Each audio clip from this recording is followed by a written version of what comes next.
Oke, assalamualaikum warahmatullahi wabarakatuh. Halo, perkenalkan nama saya Agus Hidayat.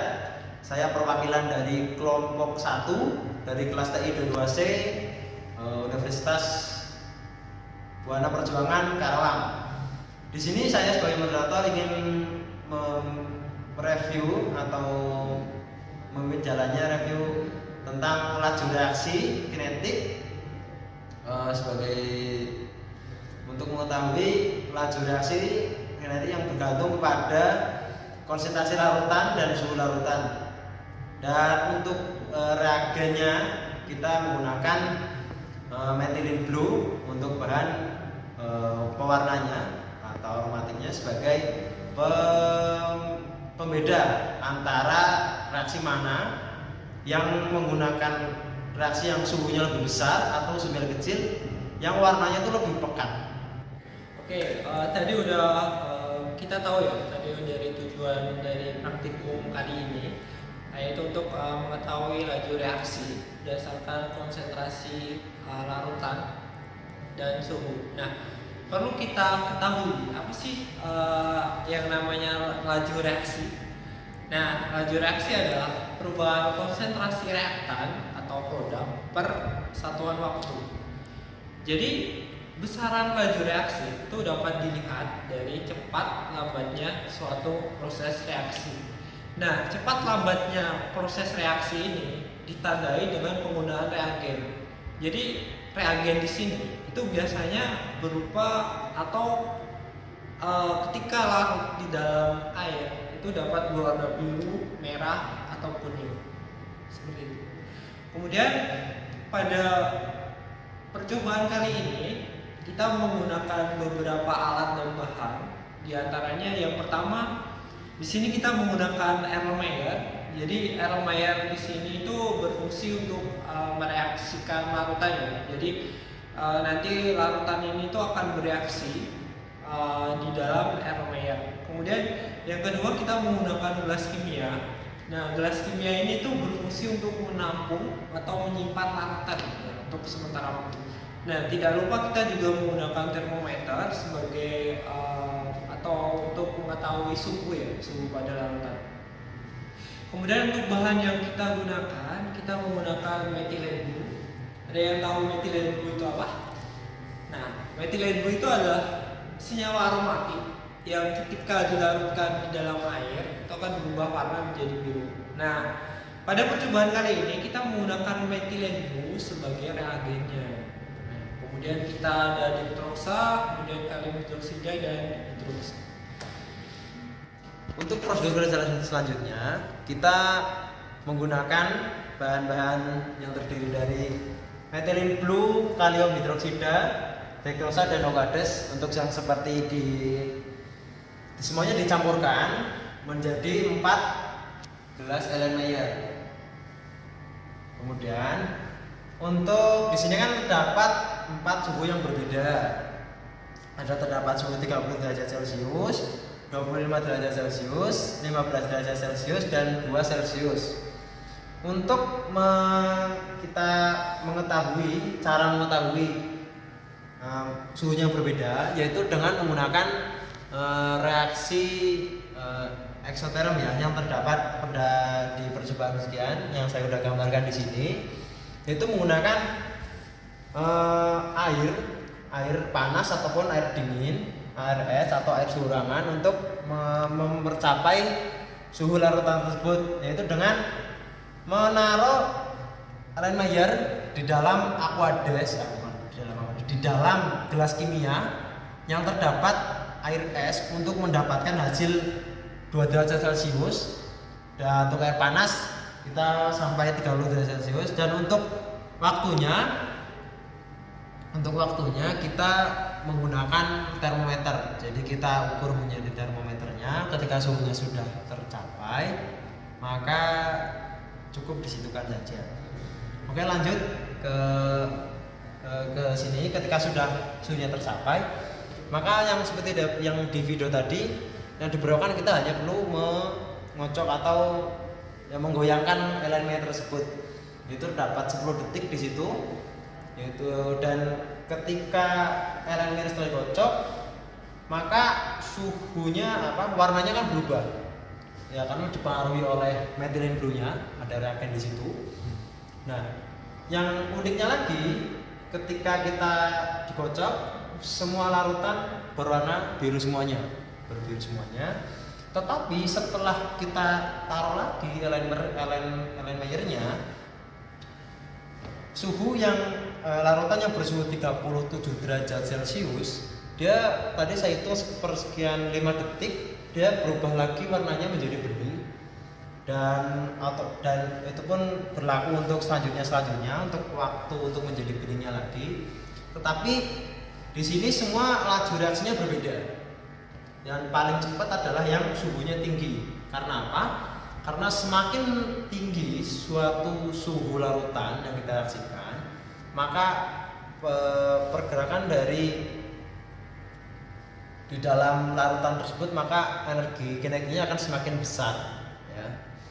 Maka untuk yang 37 dan untuk yang 2 Celcius tadi perbedaannya sangat jauh, ya. Jadi yang 27 langsung berubah menjadi bening kembali, dan untuk yang 2 Celcius dia laju reaksinya semakin lama karena suhunya semakin rendah dengan konsentrasi yang sama. Oke, sebelumnya kita udah membahas tentang percobaan yang pertama yang dijelaskan oleh teman saya. Kemudian pada kesempatan ini saya akan menjelaskan untuk percobaan yang kedua. Jadi pada dasarnya untuk bahan yang digunakan, kita tuh masih menggunakan bahan yang sama, ya. Jadi ada methylene blue, kalium hidroksida, erythrosa, dan sedikit penambahan hidroksida. Nah, yang membedakan antara percobaan pertama dan kedua itu adalah konsentrasi larutan. Jadi untuk percobaan kedua ini kita atau dari videonya itu tingkat konsentrasi larutannya itu dinaikkan dengan catatan ini dari ketiga larutan ini itu mempunyai suhu yang sama. Jadi suhunya itu semuanya sama. Kemudian kita atau prosedur kerjanya itu masih sama, ya. Jadi kita ambil larutan, kemudian kita kocok selama 10 detik, dan dalam waktu 10 detik itu setiap larutan akan mengalami perubahan warna akibat dari penggunaan reagen methylene blue.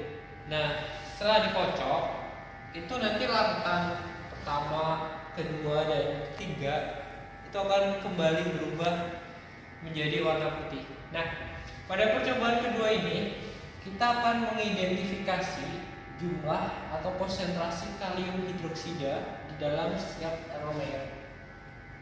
Jadi sedikit banyaknya kalium hidroksida atau kandungan kalium hidroksida di dalam setiap Erlenmeyer itu tergantung dari cepat lambatnya si warna atau reagen methylene blue itu berubah menjadi warna putih. Nah, dari praktikum yang kita lakukan, itu Erlenmeyer yang di tengah ini mengalami perubahan warna dari biru ke putih dengan interval waktu yang sangat cepat, ya. Jadi ini bisa diindikasikan bahwa konsentrasi kalium hidroksidanya itu yang paling banyak. Kemudian disusul untuk Erlenmeyer yang pertama dan Erlenmeyer yang ketiga. Jadi pada dasarnya kalium hidroksida atau konsentrasi terbanyaknya ada di Erlenmeyer yang kedua. Nah, kemudian untuk mekanisme proses kimia yang terjadi nanti akan dijelaskan. Oke, untuk selanjutnya untuk mekanisme reaksi yang terjadi. Jadi di sini ini kita ibaratkan adalah Erlenmeyer yang dia itu tertutup, sedangkan di dalamnya udah ada larutan. Jadi secara logika kita, ya, ini masih ada rongga udara, jadi ada kemungkinan itu masih ada O2.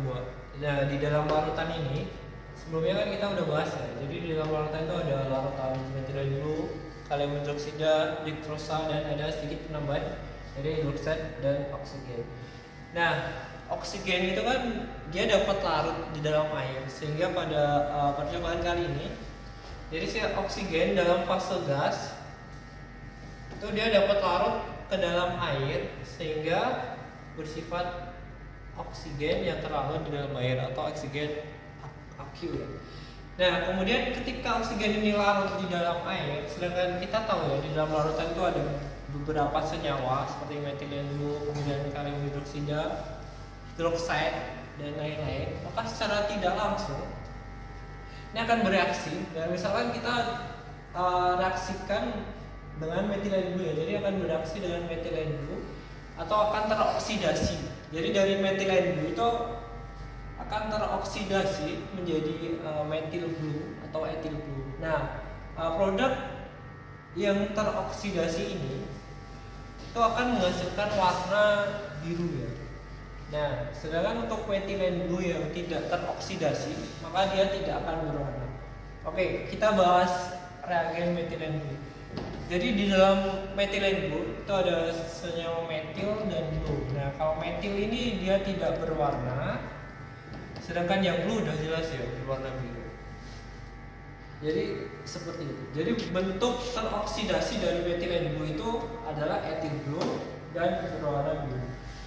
Kemudian lanjut, di dalam suatu proses reaksi, ketika ada proses oksidasi, maka di situ ada proses reduksi. Nah, kita lanjutkan. Jadi tadi disinggung proses reduksi. Jadi proses reduksi yang terjadi di sini adalah dalam larutan ini kan kita tahu ada dehidroksida. Ya, dehidroksida itu terreduksi, itu menghasilkan atau menjadi glukosa. Nah, glukosa ini dia akan bertemu dengan satu ion dari kalium hidroksida. Satu ion dari kalium hidroksida ya. Atau satu molar dari kalium hidroksida akan membentuk glukoside. Nah, kemungkinan itu adalah mekanisme reaksi yang terjadi dalam percobaan kedua. Terima kasih. Dan selanjutnya kita lihat yang video rame-rame tadi yang di dalam video.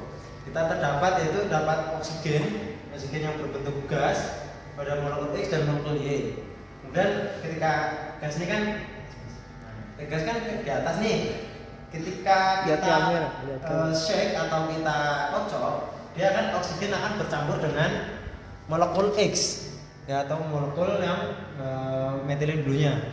Dan ketika ini bercampur, maka akan yang kita lihat adalah berwarna birunya seperti di video tadi. Nah, ketika udah berwarna biru, maka karena oksigen tadi awal sifatnya itu gas, maka ketika udah kita campurkan ada hidroksida ya. Ya, yang molekul Y ini, hidroksida ini, dia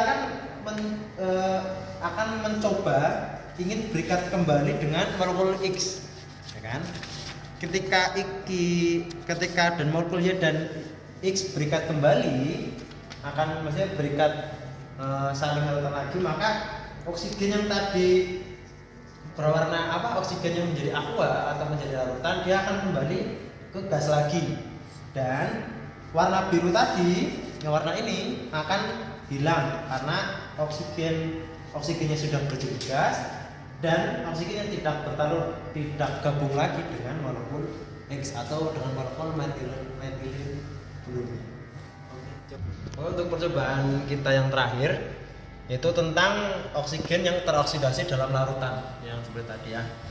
Pertama kita seperti yang digambar tadi, yang di video tadi, yaitu terdapat oksidasi yaitu grafik standar atau grafik lurus.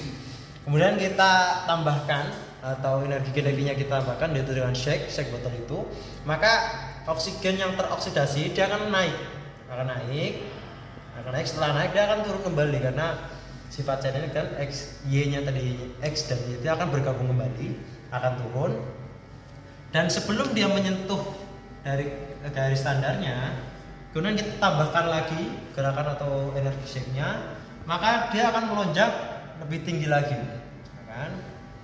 Seberjalannya waktu, ya kan? Kita energi oksigen yang teroksidasinya akan tambah tinggi lagi, dan setelah itu kan turun lagi untuk setelah fase 2. Untuk fase 3-nya, sebelum dia mencapai batas yang awal, yang kedua, fase 2, kita tambahkan lagi di fase ketiga, kita tambahin shake di botolnya, maka oksigen yang teroksidasinya akan naik lagi ke tinggi lagi, naik ke atas lagi, dan setelah itu maka akan turun kembali. Dan bisa disimpulkan yaitu setiap fase di sini setelah kita oksigen teroksidasinya belum turun sampai batas normalnya, kemudian kita tambahkan lagi goncangan atau ya gerakan-gerakan kinetiknya, maka semakin besar pula oksigen yang teroksidasi.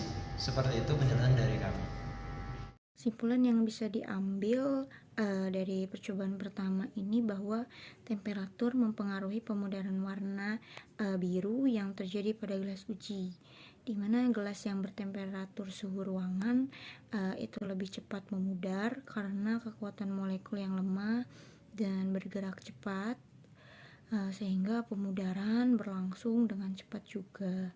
Sementara di temperatur suhu yang dingin, molekul itu bertahan dan bergerak sangat lambat, sehingga pemudaran pun terjadi dengan lambat atau bahkan warna biru akan tetap dan tidak berubah. Jadi kesimpulan pada percobaan kedua ini penambahannya bahan hidroksida dan potasium hidroksida ya, terjadi perubahan warna dari biru ke memudar atau kembali ke semula. Perubahan pertama itu terjadi pada gelas tengah, disusul kiri dan kanan itu masih meninggalkan warna biru di dalamnya. Nah, hal itu diperoleh dari perbedaan konsentrasi kalium yang terkandung pada masing-masing gelas uji, di mana semakin tinggi konsentrasi kalium yang terkandung, maka teroksidasi lebih cepat pula, sehingga menyebabkan warna kembali ke semula. Begitupun sebaliknya. Penjelasan dari kelompok kami, kelompok 1 dari TI22C. Mohon maaf jika ada kesalahan, karena kesalahan adalah dari kami dan kebenaran hanyalah dari Allah Subhanahu wa taala. Terima kasih. Wassalamualaikum warahmatullahi wabarakatuh. Waalaikumsalam.